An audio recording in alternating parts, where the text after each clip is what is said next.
Good morning, YouTube. Why don't you spend a day with me? I'm very proud and excited to say that this is the first toaster I've purchased in the last 2 years, and I am devastatingly excited about making my first real toast that isn't made in a grill. This cereal is bad for you, but it looks really cool. There's some real British bread for you. Proper stuff. Very exciting. Time for Chappers special topping. To be honest, the special topping isn't that special, it's just a good, fairly, well, it's not even slightly healthy bread, correct amount of Marmite, cheap peanut butter. You see, it's special because although this is just the Marmite substance on top of the spread substance, this is the spread, the Marmite, and then the peanut butter. It's like a triple stack of joy. Recently, there have been some really amusing rumours about Dorje and the people within Dorje. I thought it might be fun to talk about some of these rumours while I eat my toast, bit by bit, scattered throughout the video like seeds of dust. So rumour number one is that Dave Hollingworth, the bassist of Dorje, has a secret love child. This is not true.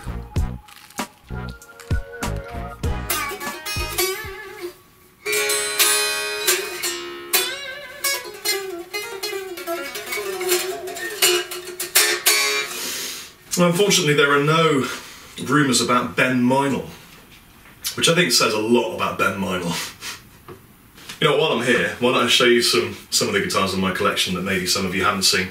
This is what I took out on the road. Beautiful standard Chapman guitars, hot rod. Just a great, bright, cutting sounding guitar. Everything about this is good. I love simplicity, which is why I mostly use one channel on my amplifier. I have one volume knob, I have a very small effects pedal board, I have one humbucker. I like things to be really uncomplicated so I can focus on singing and being a frontman. Back from tour, still smells a little bit toury.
Recently at one of the Dorje band rehearsals, I thought I'd treat the guys and bring some cakes, biscuits, etc. and some coffee, and I bought, because we've been using kettle and rubbish coffee at the studio at Brighton Electric, which is a great studio in Brighton Electric.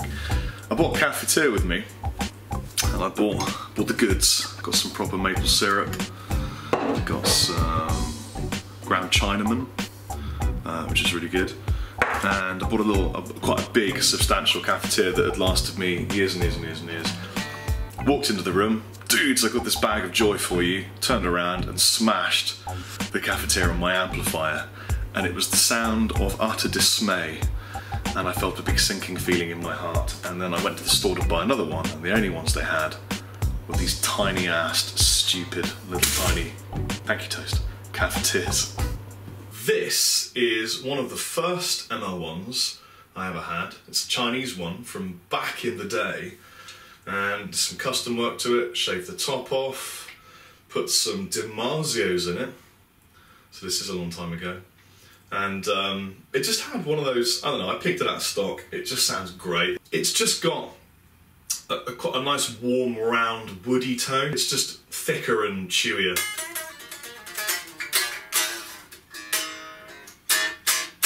It feels nice to play to. It's got a nice sort of tangible aesthetic feeling to being played. Great guitar.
As you can tell, I'm quite a foodie. I like local specialties like this Maltese beitre, which is very delicious and made from prickly pears, like out of the jungle book and shit. I've got the best fridge magnet in the entire world. It's half a dinosaur so that you can do this.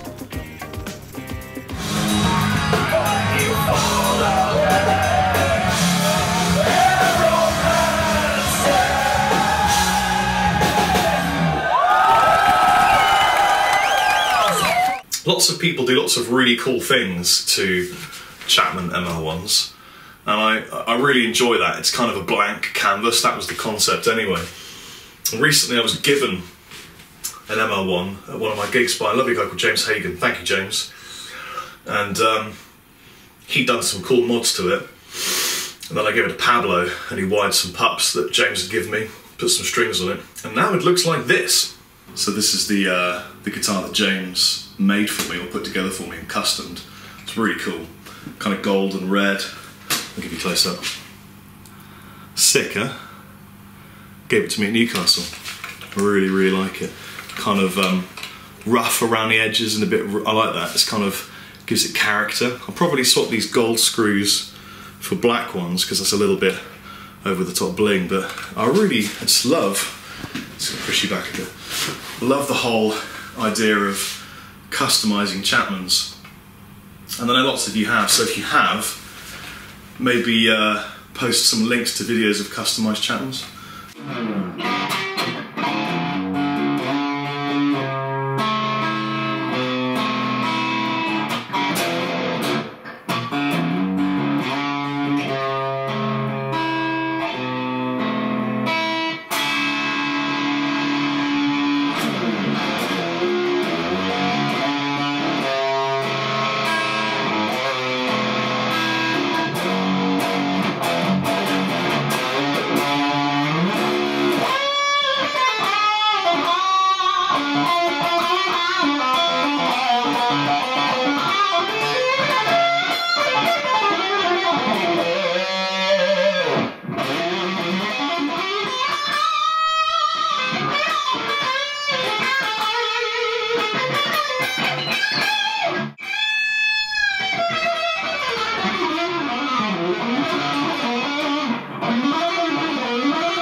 You're sat on top of two guitars that are top secret, and I can't show them to you, and I really want to because they are stunning, and they're prototypes for something to happen at some point.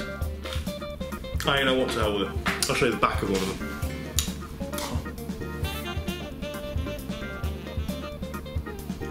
I saw you going to see, bro.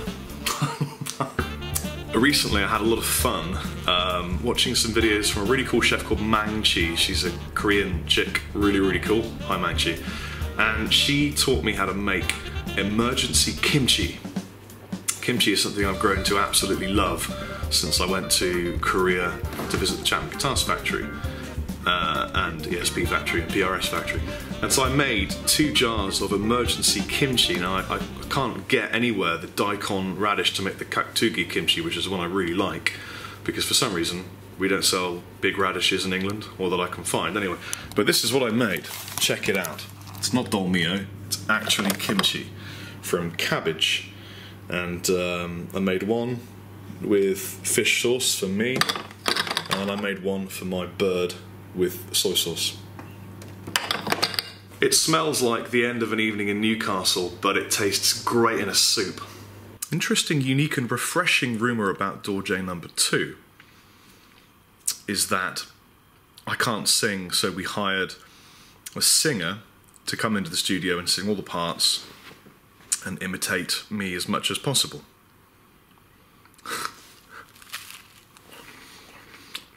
This is not true. How fucking funny.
Today it is mostly shit.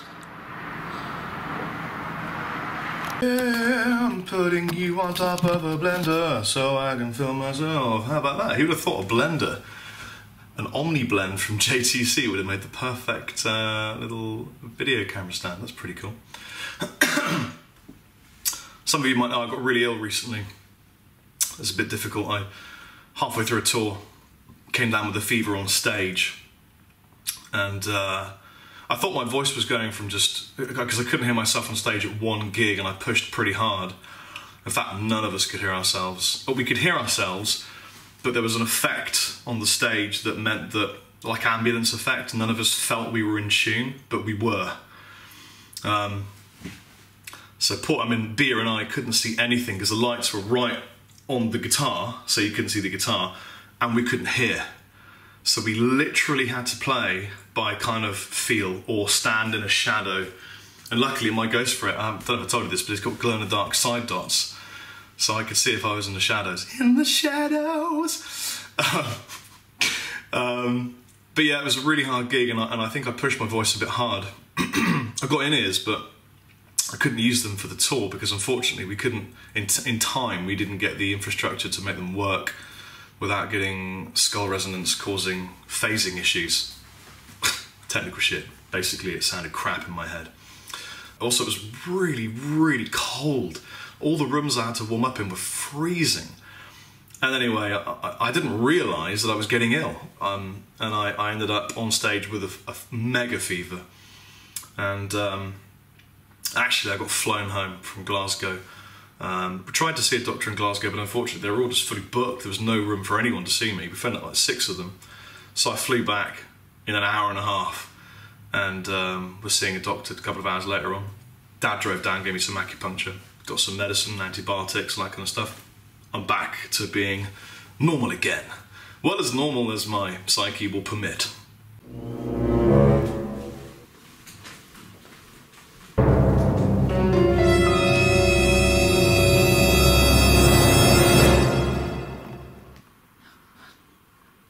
No.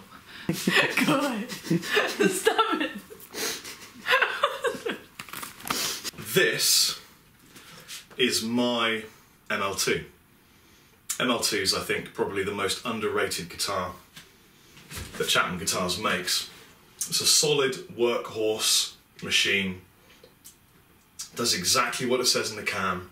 2 humbuckers, 2 volume controls, 1 tone, simplicity, power.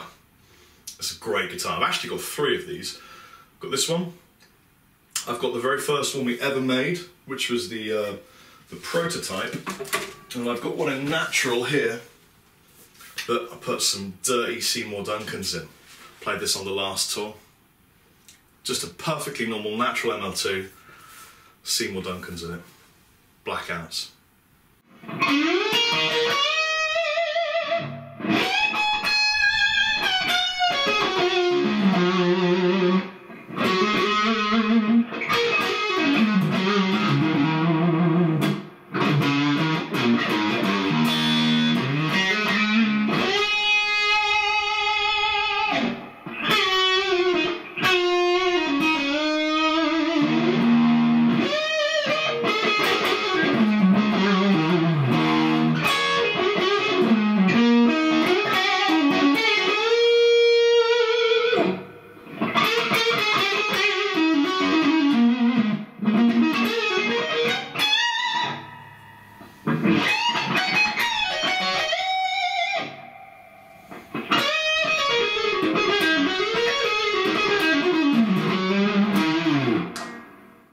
So, there are some other funny, not rumours, but misinformation I thought I'd talk about. It's kind of funny when I finish this.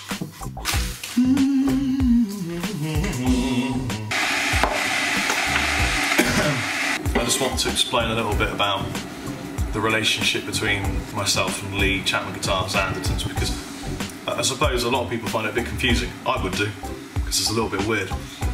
Some people seem to think that I work in a guitar store or that I have a job other than what I do.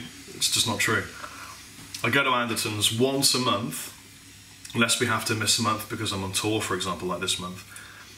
And for 2 days of that 1 month, I hook up with my buddy Lee and we shoot demonstration videos at the warehouse, not at the store. Because I get lots of people emailing and saying, Chappers, I'm flying in from Mexico, can I visit you at the store? Well, I'm not going to be at the store, I'm going to be at the warehouse. And I've got a job to do, so I'm not going to manage to get out unless it's lunchtime. So it's difficult to see people in and around my face while I'm filming in Guildford. So I don't work at a guitar store. I do 2 days of video demonstration, presenting, being a dick, with Lee. So Lee kind of owns and runs Andertons. That's his job. He is Lee Anderton of Andertons. Because a lot of people have been saying to me, do I own Andertons? No. And also there was a rumour that Lee was just given Andertons by his dad. It's absolutely not true.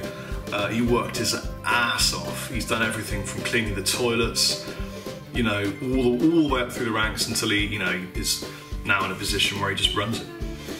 And so anyway, the Chapman Guitars thing, because a lot of people also don't realise that I own Chapman Guitars. Someone even asked me if I'd heard of Chapman Guitars recently. They sent me an email with a photograph of an ML2, and they said, have you seen these guitars? I think they're really cool, what do you think? And I'm like, and I emailed back and said, well, yeah, I think they're great. And they said, you know, they're a new company, I just wondered what your thoughts were. And I realised the guy had no idea. He was emailing the guy that owned the company. So yeah, I'm the founder and owner of Chapman Guitars. And I'm the founder, I'm the joint owner, because Lee Anderton is the other owner. We're 50-50. And, you know, I really respect his massive, vast experience on the subject of marketing and selling guitars, I suppose. And he's one of my best mates, so who better to have a business with? So Lee and I both own Chapman Guitars. Lee owns and runs Andertons. I have Dorje, YouTube, and Monkey Lord, my own side project where it's me, which will be coming soon. So yeah, that's how that all works.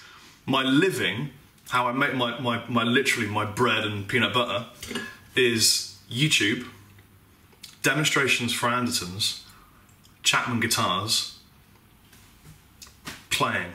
That's it. If I couldn't play guitar, I wouldn't have a living.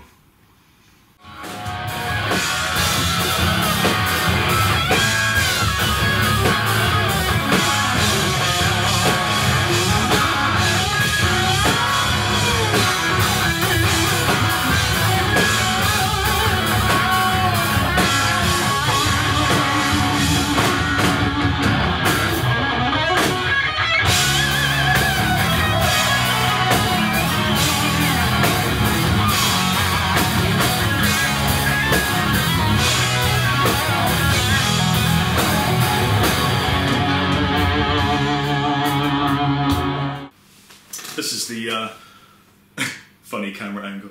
The prototype Swamp Ash Ghost Fret shape test that I made. We're not manufacturing this. This is just a prototype. This has got a much chubbier neck on it than the production model will have. Actually, it's got an ML2 neck on it, but it's slightly even thicker than that, just because I wanted to experiment with different neck gauges.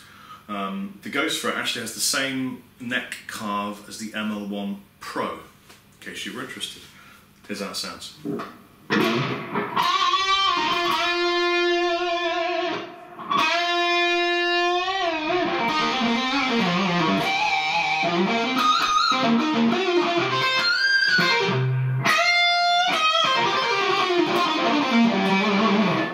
Oh, it's just filthy.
This has currently got the SH set from Seymour Duncan in it, but the actual production model is going to come with a Chapman pickup that I've been working on for a long time that I love. It's called the Passive Aggressive, so it's going to be sick. Rumour number 3 is that Rabia Masad is leaving Dorje to join an LA-based band and play for them. And unfortunately, this is not true.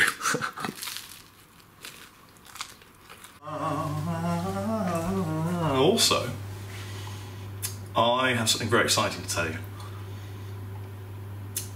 I'm working on a new amplifier, and there's no reason why I can't tell you, I suppose. Basically, because logistics, and because weight, and because I'm off abroad, for example, I'm off to America, probably quite a lot now, playing demonstrations and clinics, and then with the band. Like my buddy Govan recently realised, it's really useful to have an amplifier that fits inside the luggage of an EasyJet or an aeroplane. And I have always had a special kinship with small amplifiers.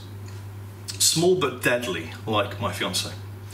And so I've been working with Victory on my second signature amplifier, and I'm really excited about this. It's going to be sick. Again, made in England, just the best components you could imagine. Martin Kidd and I worked on this together. It's going to be a small amplifier, I guess about that kind of size, maybe. My head is big though, so I haven't got a big head, but it's a larger head than the normal head. I can never find a hat that fits me. It's going to be really simplistic, but it's going to have everything that you need to tour, and it's going to be my other amplifier. Obviously the Silverback has all of the bells and every whistle you could ever imagine. But it's very, very expensive for the average dude to buy a Silverback. You pay for what you get. This is going to be a lot cheaper, and it's modelled very closely on the overdrive section of the Silverback. Anyway, I'll show you more in America, because I'm bringing the prototypes maybe, with me when I do the East Coast tour with Riff City Guitars. It's going to be great. So if you guys come to that, you're going to see me with my new prototype amp, the Ghost Fret, and Beer will have his cigs, and we'll be chilling.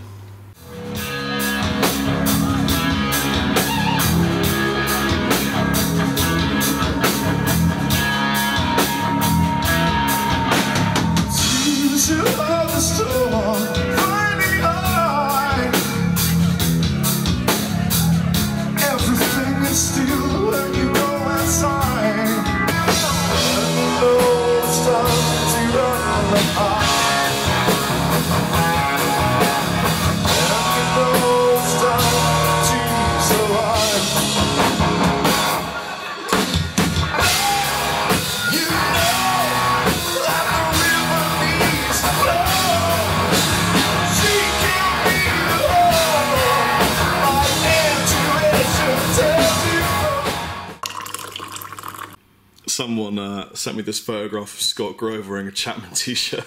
I think it's really fun. I think actually Chapman is a player for some sports team, so it may just have been that he's supporting a sports team, but love you, Scott. Take it easy, bro.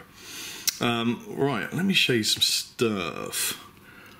I don't normally do a lot of things like this. Wow, it's a bit sunny. I'm sorry about that. So this is a video that went live on the Dorje channel. You see all the cutting that goes into it.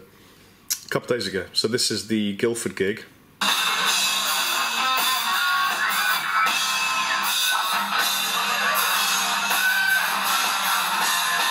And that's very exciting. But I've got a bunch more. So I've got Manchester here. And again, you can see it's a bit of a behemoth. It is 9 minutes long. It's fun. You just following me out, yeah? Yeah. This is cute. Those are cute. Yeah, of course it is. Yeah, we rammed out Manchester. That was really cool. They're great guys. And we've got Newcastle. And this one is, it's another 10-minute long video. It's got some funny bits. So, good morning, Mr. Beer. This is one of my favourite parts. It's a lovely dog. Morning has broken. It's our long-suffering tour manager, Matt. So yeah, all of these videos will be... Sorry, still recovering from antibiotics. They'll all be available on the Dorje YouTube channel, which if you haven't subscribed, please do so. It's right here. Pa-pa. Anywho, I'm going to edit some video, probably this video actually, play some Diablo, play some more guitar, do some business, chat to some friends, all that kind of thing, get myself healthy and recovered so that I can finish the album Center Than One, which is looking incredibly good, and I'm really excited about that. Shout out to Pablo for looking after me on tour. Thank you, Pabs. And anyone else who's a cool person. Take it easy, guys. See you later. Chappers out.